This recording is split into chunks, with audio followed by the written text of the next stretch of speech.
તો બીજી તરફ આપણે વાત કરીએ જામનગરની, તો જામનગર શહેરમાં મહાનગરપાલિકાની ચૂંટણીને લઈને રાજકીય ગરમાવો તેજ બન્યો છે। આ વચ્ચે ભારતીય જનતા પાર્ટી દ્વારા પોતાનો મેનિફેસ્ટો જાહેર કરવામાં આવ્યો છે। મેનિફેસ્ટો જાહેર કરતી વખતે ભાજપના અગ્રણીઓ મોટી સંખ્યામાં હાજર રહ્યા હતા। આ પ્રસંગે ભાજપના નેતા અર્જુન મોઢવાડિયા, ધનસુખ ભંડેરી તેમજ ધારાસભ્ય દિવ્યેશ અકબરી સહિતના નેતાઓ ઉપસ્થિત રહ્યા હતા। નેતાઓએ શહેરના વિકાસ માટે આગામી 5 વર્ષ માટે વિશેષ આયોજન રજૂ કર્યું હતું। ભાજપે પોતાના મેનિફેસ્ટોમાં કુલ 26 મહત્વપૂર્ણ મુદ્દાઓનો સમાવેશ કર્યો છે, જેમાં શહેરના સર્વાંગી વિકાસ ઉપર ખાસ ભાર મૂકવામાં આવ્યો છે। શહેરને જાનદાર, શાનદાર અને જાજરમાન બનાવવાનો સંકલ્પ પણ વ્યક્ત કરવામાં આવ્યો છે।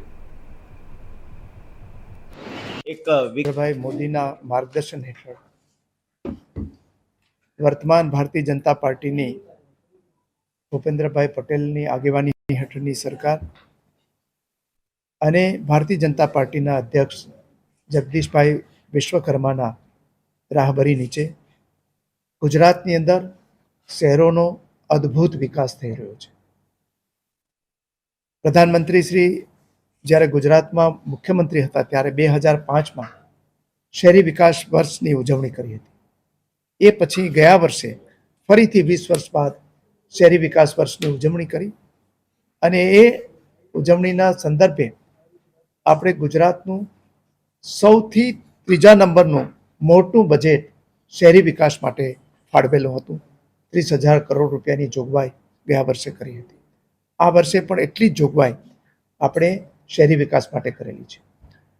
ગુજરાત હવે માત્ર ગ્રામ્ય વિસ્તાર નહીં, પરંતુ જેટલું ગ્રામ્યમાં વસ્તી વસે છે એટલી જ વસ્તી આજે 50% જેટલી વસ્તી શહેરોમાં છે।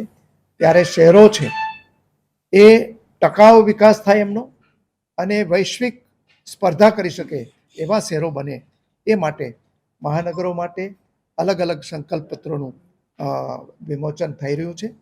એ સંદર્ભે આજે જામનગરને જાનદાર, શાનદાર અને જાજરમાન બનાવવાનો સંકલ્પ આજે અમે રજૂ કરીએ છીએ અને એમાં આ સંકલ્પ પત્રની અંદર આગામી જે 5 વર્ષોની અંદર વિકાસના કામો થવાના છે એમાં મહત્વના જે કામો છે, આખું સંકલ્પ પત્રમાં વિવરણ કરેલું છે, પરંતુ જે મહત્વના સંકલ્પો છે એ આપની સમક્ષ રજૂ કરીએ છીએ।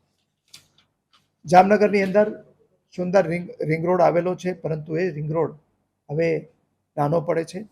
શહેર વિસ્તરવું છે એટલા માટે 13 કિલોમીટર લાંબો નવો ગ્રીનફિલ્ડ રિંગ રોડનું આયોજન કરવામાં આવેલું છે અને એ પણ આ 5 વર્ષ દરમિયાન એનો પણ અમલ કરીશું। જામનગર શહેરની અંદરથી અને